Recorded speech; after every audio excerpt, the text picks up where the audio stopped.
What's good, YouTube? Welcome back to another video. So today I'm reacting to your hot takes, your predictions for WrestleMania. Um, WrestleMania is literally tomorrow night. I'm recording this video on a Friday morning. Friday. It's literally like 2, 3 in the morning. So I'm giving you guys a crazy video at this time of day. So y'all let me know what are your predictions and stuff like that. But we're gonna get into it. You guys thought we left a lot of predictions, thoughts, and opinions. We're gonna try to get through as many as we can. So we're starting off with the first one from Sean Oakman 398. This year's WrestleMania will be one of the top three worst WrestleManias of all time. Honestly, I don't think it's gonna be the worst, Sean. I feel like as if I can see where you're coming from in the sense of the way they built up a lot of the matches, the way a lot of the matches we didn't know what were going to happen, which route they were going to take. And then when we do get the matches, we didn't find out until literally recently and whatnot. So, but there have been some matches that they have been building up for quite some time. I mean, you got the John Cena stuff, you got the Rock, not the Rock, but you got the Roman, the Seth, and CM Punk feud. They've been building that up for quite some time. We already knew that they were going to do Charlotte and Tiffany for the Women's World Championship. I think you have great matches. I think if you want to make a caveat for it to be a bad WrestleMania, you can say that. But I don't know about the worst because I feel like for it to be the worst, we would have to have like every booking decision to literally come into play to make it one of the worst of all time. You look at other WrestleManias like WrestleMania 27 to say the least. You look at even WrestleMania 32 as an example. So I don't think WrestleMania 41 is going to be in the top three worst. I think if any, the worst case scenario is probably going to be a very bad, lackluster WrestleMania. So, but on to the next comment from Ray Nico Howard. Jake Paul returned at WrestleMania to help Logan Paul beat AJ Styles. Now this is an actual possibility. Honestly, I can see this becoming an actual feud between Logan and them, like stretching out this feud. I can see them doing that, and I can see Logan using some type of advantage to help him get the upper hand in the win, because you do have people like in the prime mascot. I think we've had ISO Speed.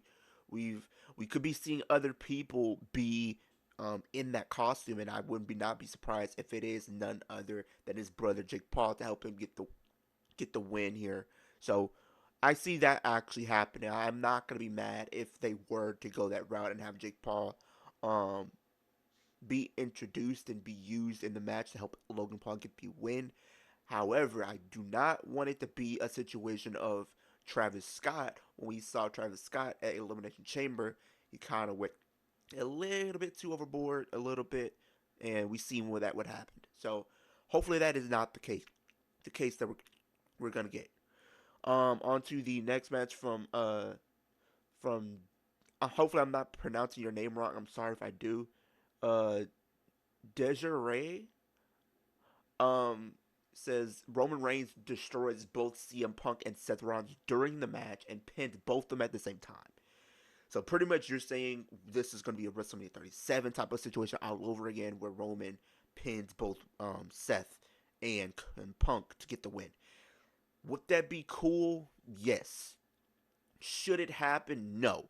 With the feud that they've been building, I don't think it would make a lot of sense for that to happen. The reason why it worked when he did it to Edge and Daniel Bryan, because of what they were trying to do, what they were trying to accomplish. They were trying to get Roman over as a heel, get him over as the tribal chief. They were trying to get this character, this gimmick, over to where there are layers to this character to where we didn't know what could happen.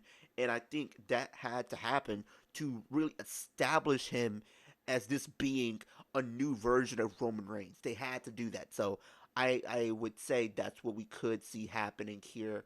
Um, so I could see them potentially doing that. I cannot read all this. From Desiree, once again, Cody retains. I could see Cody retaining. I actually could see a world where Cody retains, just for the simple fact that if you want to be honest, the fact that if you look at what we've been seeing, what they've been doing with the Cody and Cena, the fact that people thought Cody would be buried by Cena in these promo battles, but he's been able to hold his own. And then on top of that, if you want to be honest, um, I feel like the only reason you could see I see a situation where Cody does retain is if The Rock doesn't show up. Now at the time of recording the video, Rock could show up on SmackDown, and then that's how we go into WrestleMania. So we could see that potentially being um, happening.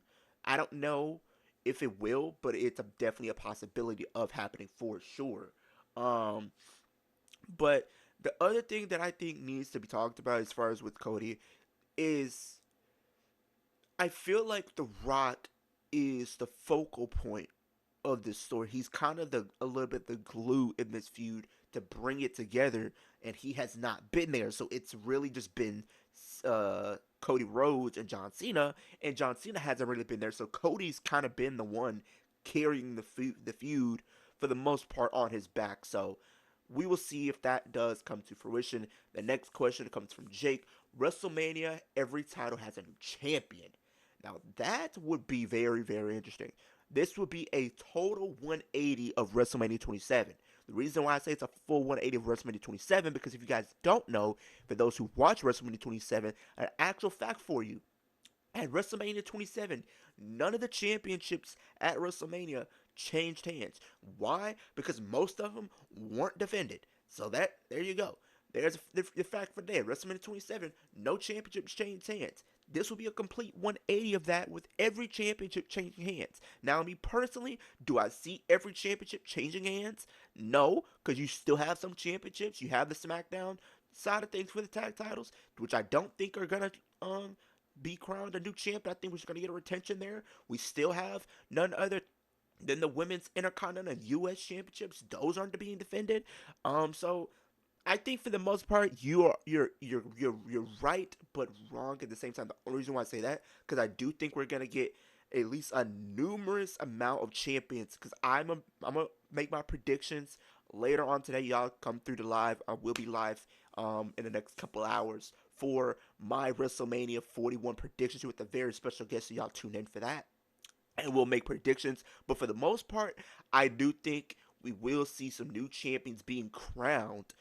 But at the same time, I don't see every championship changing hands at WrestleMania, unfortunately. But that's actually a good shout. Next question comes from Alex. I think El Grande Americano, we all know, is Chad Gable. LOL, I think he cheats to beat Ray. I think that's the best scenario here. I think if you're trying to build up El Grande Americano, you need to establish him, get him a win on the grandest stage of them all. The crowd really loves him, though. He's one of the most over guys in the company. Is he J level over? No, but he is over nonetheless. And I think if you want to take this guy seriously, you have to have him win at WrestleMania. Because if he loses, it's just going to be like, well, you just wasted everybody's time in the grand scheme of things. So I think he has to get the win. But I think you're definitely onto something. I could see him winning the match in some cheaty fashion because you know he still has American Made. If that is the case, you still maybe have that as an X factor there, but you know for Rey Mysterio he has LWO, so it's kind of like a 50-50 playing field. But and then you also got to think if you're taking the go home math into consideration, El Grande Americano did stand tall, so we'll see if that does come to fruition. But that's not a bad shout, Alex. I actually like that one. The next question comes from Alex yet again. Appreciate you. I think Jade beats Naomi. I really feel like this is probably one of the few matches that I feel like can realistically go a number of different ways. You can have, you can make a case for Jade because you know for the fact that they're trying to tease her going up against Charlotte, and if you're trying to do that, you do have to give her a win. But Naomi, on the other side of the coin, she just turned heel. She's doing some of the best work of her career, so you would want to establish this new character as somebody to really take serious, somebody to really be fearful of. Having her beat Jay Cargill will be a really cool thing. But you also got to think Jay Cargill just recently lost on SmackDown to Liv Morgan, so I don't know if they want to have her lose again. We will see. But I think there's definitely a possibility that Jay does beat Naomi for sure. The next question comes from Alex yet again. My cousin Kelly picks as of today. No, yeah, picks as of today, she says Tiffany, Jay, Roman, Bianca, Cena, AJ, Knight, Naomi, Ray, and Braun. Okay, Tiffany, I can see definitely. Jay, yes. Roman's is an interesting one. I I feel like Roman's not gonna win though. I don't feel like Roman's gonna win at WrestleMania. I feel like it really comes down to CM Punk and Seth Rollins, in my personal opinion. But I would not be surprised if Roman Reigns got the W there. Bianca definitely can make sense because I mean she is undefeated at WrestleMania. You might want to keep that streak going. Um, Cena, yes. Cena has to win. If you have him lose, his heel run is pretty much over, and it just feels like an experiment that just didn't really go anywhere. AJ, yes. LA Knight, it's 50-50 for me personally because it's like I love LA Knight, but I love me some Jacob Fatu. You know what I mean? I love Jacob Fatu, bro. He is a monster. He has not lost since being in WWE. I don't know. I feel like they're gonna want to keep that streak going. The only way I could see him losing is if by chance we see none other than the only way I can see this actually not happening is if Solo potentially gets involved in some way, shape, or form. That's the only way I can see it happening. Naomi, I think makes sense because she just turned heel. You need to establish her. Rey Mysterio, shocking pick. But I mean, it's WrestleMania. He doesn't have that many WrestleManias left, in my personal opinion. So maybe you want to have him get that one last win. Braun Breaker, that's a shocking one. I feel like at this point, Braun Breaker should drop the IC title and move up to the World Championship scene. That's my personal opinion. But if he were to retain, I don't think people would be upset too much. I think this is one of the few matches where you have a plethora of talent where none of them, I feel like, would be bad picks to have win. And that's I'm talking about the Fatal 4 for the Intercontinental Championship. So I would not be mad if they were to go with Braun Breaker. He's been having a okay run as Intercontinental Champion. It could realistically be 10 times better, but that's neither here nor there. But on to the next question from Bobcat Harris. Biggie returns and costs New Day. I'm gonna be real with you. I actually could see that happening because if you want me to be honest, and I've said how I feel about this match happening between War Raiders and the New Day. This match does not scream WrestleMania level excitement for me. This match does not need to be on WrestleMania at all. Like you could have literally put the SmackDown side. At least they've been building them up for at least the last couple of months. But you put this match on there. I don't know why. And for me personally, the only way they can actually get away with this match even being on WrestleMania, the only way they can make a case that this match even warrants being on WrestleMania is if Big E returns to cost the New Day the titles. That's the only way this makes any lick of sense happening. I'm gonna be real with you. Okay, so the next question comes from Alex. I think Logan and AJ will put on a hell of a match together, and I think Logan wins. I think the match will really be good. I think these two can probably have some good, interesting chemistry. We will see. Um, I can see Logan winning though, because Logan, I don't know. It's 50-50 on this one too, if you want to be honest, because Logan won last year. He has a decent record at WrestleMania. He won at 38. He lost at 39. He won at 40. So he's 2-1 in his WrestleManias. And an AJ lost at WrestleMania 40 last year. He wasn't on WrestleMania 39. He lost at WrestleMania 38. He won at 37, and he lost at 36. He won at 35. He won at 34, and he won at 33 and lost at 32. So he has a rocky. Um, I would say he has a rocky track record for WrestleMania, and I think he is owed a win at some point. So hopefully that is the case. We'll see. Next question comes from Alex yet again. Appreciate you, my guy Alex, always showing up and showing out. Uh, to be honest, it does not matter who wins the women's tag team gauntlet. Liv and Raquel will retain their tag team championships at WrestleMania. I absolutely agree.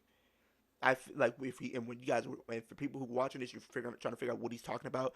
The women's tag team gauntlet. So on Sand Delivery, we will have a fatal 4-way tag team gauntlet consisting of Cora Jade, and Roxanne versus Metaphor Girls versus Gigi Dolan and Tatum Paxley versus Fallon Henley and who else is on Fallon Henley and JC Jane of Fatal Influence. And the winner of that match will be facing Liv and Raquel next week on NXT for the women's tag team titles, or this coming week, I should say. So it like Alex, you got a great point. You see, I see the same thing happening too. I think Liv and Raquel are going to retain at Mania. I think the match is going to be good. The match, the builds, non-existent, but the match, however, will be really good, and I will get them at NXT because this will be the first time we'll see Liv on NXT probably since 2020 2017, and then for Raquel probably since like 2021 or something like that. So the next question comes from Alex. I hope CM Punk wins, but I kind of have a feeling Heyman is going to betray Roman and Punk, and Seth becomes newest Paul Heyman guy. That's been definitely one of the talks of the wrestling world as of recently, is the fact that we could see CM Punk and Roman Reigns be left by Paul Heyman, and Paul Heyman lying with Seth Rollins. I actually see this happening. Me personally, I know people want to see Roman and Punk, and don't get me wrong, that match is going to happen. I feel like even at SummerSlam, that might be one of the headlining matches of one of the nights of SummerSlam, and I think Paul Heyman should realistically be the catalyst of that feud. Um, I think you have Seth. I don't think Paul aligns with Seth, but I think Seth uses Paul as mind games to work against not Seth Rollins, against Punk and Roman Reigns, and the Roman Reigns and Punk, lose focus. Seth Rollins capitalize on that to get the win. That's how I see that happening. I realistically feel that is what we're going to see play out on television. The next question comes from Alex. I think Jey Uso wins the world championship. Agreed. If he doesn't win the world championship, it's pretty much just a waste of everyone's time. It's just like, what was the point of building him up and doing anything with him? The next question comes from Alex. Solo cost Jacob his U.S. title match, leading to the feud between Jacob and Solo. I think we're gonna get this feud. I would love to see this feud be over the U.S. Championship, which is why I think Jacob is going to win, because we can have that scenario where Solo feels jealous. He might come out on SmackDown and he says, "Well, hand me over the title and whatnot." Jacob refuses to. They maybe attack him, and I could see them doing that. Um, so I think it's a very well a possibility that Solo does cost Jacob. The next question comes from Alex. A lot of these is Alex heavy. I appreciate you, my guy. I appreciate you always being a dope supporter of mine. Alex says, I think John Cena becomes 17th world champion. Absolutely. He becomes 17th world champion at WrestleMania. I think it's not going to be a clean win. It's not going to be clean.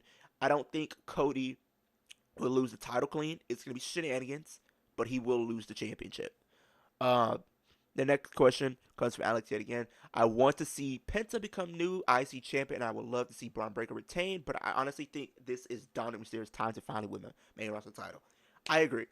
I think Penta would be cool, and I think he will get his moment. Don't get me wrong, he will get his moment as IC champion, but Dominic Mysterio needs to win this. If you look at the story, everybody has stood tall at some point during this whole build up and feud, but the only one that hasn't is Dominic. On Raw this past week, and Finn Balor and Penta stood tall. We've seen Braun Breaker stand tall. We have not seen Dominic stand tall. He's always been the one taking the beating. So I do think you have him win this match. Maybe we get the introduction of whoever this newest member of Judgment Day is, and it maybe helps him win the title. And I think if you want Penta to win the championship, that's totally fine. I think you could build a narrative and build a story where maybe Penta comes back around and beats Dominic for it, maybe at Money in the Bank or SummerSlam, because SummerSlam is 2 nights. They might want to fill that card with many as matches as possible. That's a match you can put on there, and Penta gets his moment there. So let's. I think that's probably the route that they could be going. The next question, and it's the final question from Alex. I think Io retains after Rhea and Bianca constantly butting heads during the match, and Io takes advantage. That is how I see it playing out. I really do. I think Rhea and Bianca are not going to really be focused solely on Io. They've been building her up this whole feud, and it seems like she's the afterthought. They've been pushing her around like she's a kid.